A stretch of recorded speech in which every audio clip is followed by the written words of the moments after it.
अगर उनको प्रणाम करूंगा और उस माँ को प्रणाम करूंगा कि वो 84 साल की बूढ़ी माँ जिसका बेटा देश के खातिर शहीद हो जाता है, लेकिन वो माँ आज भी अपना फर्ज निभाने के लिए यहाँ पर आ रही है। और वो मेरे बैठे बुजुर्ग जिनकी अभी घुटने की सर्जरी हुई है और वो यहाँ पर अपने दोनों हाथ में एक तरफ अपने बेटे को और एक तरफ अपनी पोती को लेकर आ रहे हैं और दिखा रहे हैं कि बेटा ये देश के हिंदुस्तान की खूबसूरती है और ये देश का हिंदुस्तान है। और जब बात हमारे हक की हो, हमारे अधिकार की हो और हमारी मिट्टी की हो तो हमें किस तरीके से जंग लड़नी चाहिए, ये हमें यहाँ आकर सिखा रहे हैं। और आज जो देश की सरकारों ने यहां देश के किसानों को सड़क पर लाके खड़ा कर दिया है, तो मैं उनको बस यही बताना चाहता हूं कि अगर इस देश के अंदर इस देश का किसान नहीं रहेगा तो बिना किसी बाढ़ के, बिना किसी सुनामी के और बिना किसी प्राकृतिक आपदा के देश के अंदर भूखमरी छा जाएगी, देश भूख से ग्रस्त हो जाएगा। और देश की सरकारें जो कहती हैं कि ये पाकिस्तानी हैं, ये खालिस्तानी हैं, ये आतंकवादी हैं, तो मैं उनसे कहना चाहता हूं कि आप देश के किसान को उस दिन खालिस्तानी, पाकिस्तानी या आतंकवादी कहिएगा जिस दिन आपके पास इतनी टेक्नोलॉजी आ जाए कि आप कंप्यूटर से बैठे बैठे गन्ना उगा सकें, कंप्यूटर से बैठे बैठे ज्वार उगा सकें, मक्का उगा सकें या बाजरा उगा सकें। उसके लिए सुबह 4 बजे उठ के खेत में जाना होता है। जब प्रधानमंत्री मोदी अपने मखमली कंबल और बिस्तर को नहीं छोड़ते, उस समय ठंड के अंदर देश का किसान सुबह 4 बजे उठकर खेत में जाता है और कश्मीर से कन्याकुमारी तक देश के तमाम लोगों के पेट भरने का काम करता है। और आज ये दिन इतिहास में काले अक्षरों से लिखे जाएंगे कि आज देश की सरकारें उन लोगों से तिरंगे का प्रमाण मांग रही हैं कि जिनके बेटे खुद तिरंगे में लिपट कर आते हैं। और जब इनके बेटे तिरंगे में लिपट के आते हैं ना, तो इनके पिताएं जो हैं वो आंसू नहीं बहाया करते, बल्कि छाती चौड़ी करके कहते हैं कि मेरा बेटा देश के खातिर शहीद हुआ और मुझे गर्व है अपने बेटे के ऊपर। और आज ये जो सेलिब्रिटी जो बोल रहे हैं, एक तो होते हैं सेलिब्रिटी जो सी वाले होते हैं, ये एस वाले हैं, सेल वाले सेलिब्रिटी, समझ रहे हैं आप। यहाँ बहुत सारे लोग बैठे हैं, हजारों की तादाद में, लाखों की तादाद में। मुझे तो आज तक कोई नहीं मिला। अगर आपको कोई भाई पता हो तो आप बीच में से खड़े होकर मुझे उसका नाम बताइए। एक ऐसे देश के अंदर सेलिब्रिटी का नाम बता दीजिए जिसका बेटा देश के खातिर शहीद हुआ हो, या देश के अंदर एक ऐसे नेता का नाम बता दीजिए जिसका बेटा देश के खातिर शहीद हुआ हो।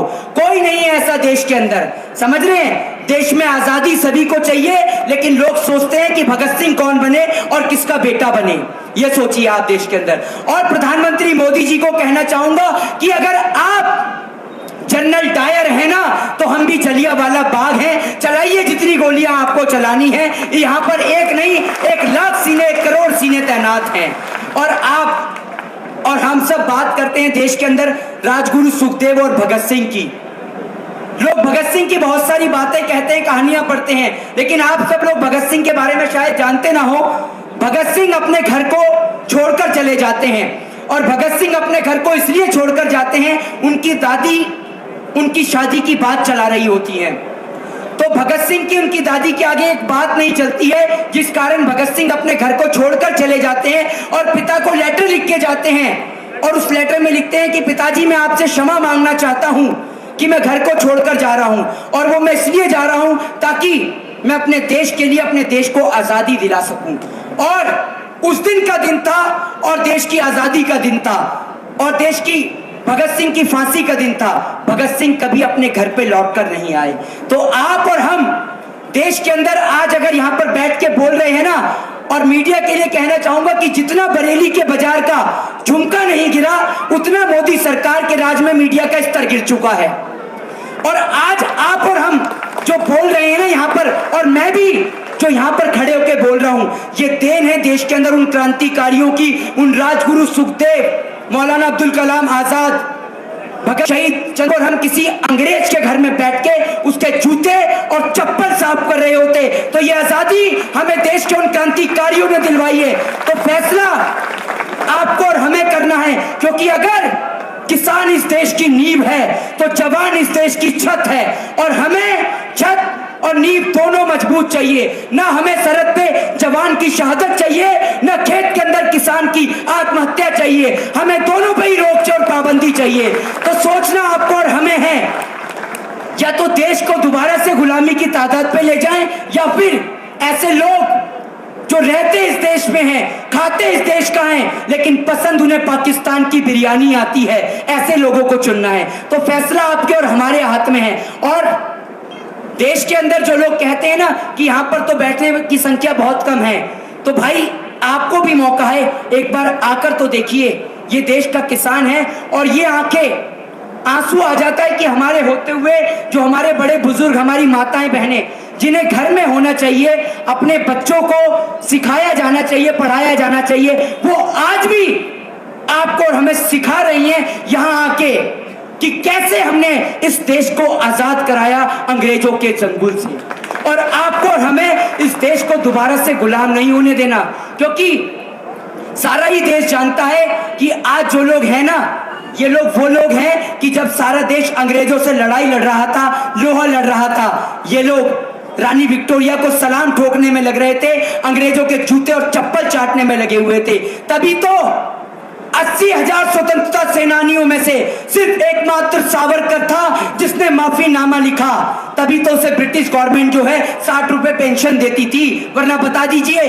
क्योंकि और आज जो लोग कहते हैं ना कि किसान के अंदर यहाँ पर जाति और धर्म से जोड़ने का काम करते हैं, तो मैं उनको बता दूं कि यह आंदोलन ना पंजाब का है ना हरियाणा का है, यह आंदोलन मेरे देश के हिंदुस्तान का है, उस हर एक नागरिक का है जो देश के अंदर किसान के पैदा किए हुए अनाज को खाता है। और जब बात आज उसके अनाज के, उसके रोटी का कर्ज अदा करने की है, तो अगर आप लोग अपने पैरों को पीछे हटा लेंगे ना, तो आप लोग कायर और बुज़दिल कहलाए जाएंगे। क्योंकि अगर आपका खून जाति और धर्म के नाम पर धधकता है ना, और किसान के नाम पर नहीं धधकता, तो आप समझ लीजिए कि आपका खून नहीं, वो पानी है, और उस पानी का कोई इलाज नहीं है। तो किसान के नाम पर जागिए, क्योंकि अगर किसान नहीं रहेगा तो देश में भुखमरी छा जाएगी। और अंत में अपनी वाणी को विराम देते हुए कहना चाहता हूं, क्योंकि देश के लोगों को भूलने की बहुत गंदी आदत है।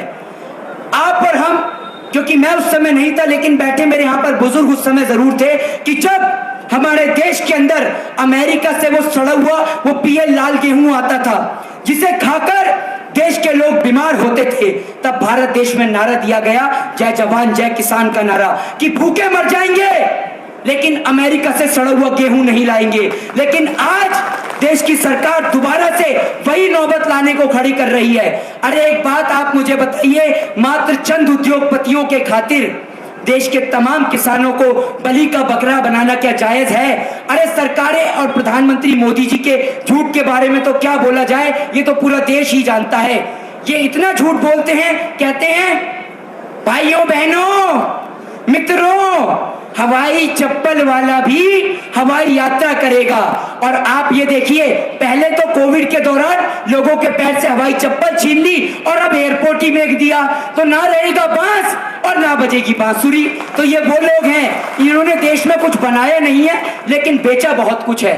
और एक अंत में बस एक बात बोलना चाहूंगा छोटी सी, कि जो लोग कहते हैं कि 26 जनवरी के दिन घटना को लेकर, तो उनके लिए कहना चाहता हूं कि 26 जनवरी के दिन देश का तिरंगा अपनी जगह वही लहर रहा था, उसी जगह लहर रहा था। तिरंगे को इस देश के अंदर ना कभी आंच आ सकती थी, ना है और ना आएगी। और जिस दिन तिरंगे को आंच आएगी, हम लोग भारत देश के नागरिक अपना गर्दन कटवा सकते हैं, लेकिन तिरंगे को आंच नहीं आने दे सकते। और ये वही माएं हैं जो अपने सीने पे पत्थर रखकर बेटों को सरहद की हिफाजत करने के लिए भेजती हैं। किसी नेता के अंदर इतना दम नहीं, उस नेता के अंदर इतना दम नहीं है कि अपने बेटे को सरहद की हिफाजत करने के लिए भेज सके। पढ़ने के लिए विदेश जरूर भेज सकता है, लेकिन सरहद की हिफाजत करने के लिए सरहद पे नहीं भेज सकता। तो एक बार आप लोगों को दिल से सैल्यूट है। जय हिंद, जय भारत, वंदे मातरम। वाहेगुरु जी दा खालसा, वाहेगुरु जी दी फतेह। जो बोले सो निहाल। जय जवान, जय जवान, इनकलाब, इनकलाब। एक छोटी सी बात इनकलाब से बोलूंगा अंत में, कि इनकलाब की अगर आप और हम बात करते हैं, तो आप जानते हैं इनकलाब का नारा किसने दिया? इनकलाब का नारा देने वाले आज हमारे बीच नहीं है। शहीद भगत सिंह, जिन्हों को एक खंबे से बांध दिया गया था ब्रिटिश गवर्नमेंट के द्वारा, और खंबे से बांधकर उनके तन बदन से कपड़ों को उतारकर उन्हें पीटा गया था, मारा गया था। और भगत सिंह को जब खोला जाता है तो भगत सिंह बोलते हैं इनकलाब जिंदाबाद, इनकलाब। तो ब्रिटिश ऑफिसर उनसे पूछता है कि तुम्हें दर्द नहीं होता? तो भगत सिंह कहते हैं कि मुझे दर्द नहीं होता, मुझे दर्द जब होता है कि जब आप मेरे देश के लोगों को प्रताड़ित करते हैं, उन्हें शोषित करते हैं। तो देख लीजिए आप लोग, उस मां के रक्त को, उस देश के आजाद के वीर के रक्त को हमें व्यर्थ नहीं जाने देना है, और देश के किसान को, आपको और हमें हर तरीके से समर्थन देना है। जय जवान, जय जवान, वंदे मातरम। शुक्रिया।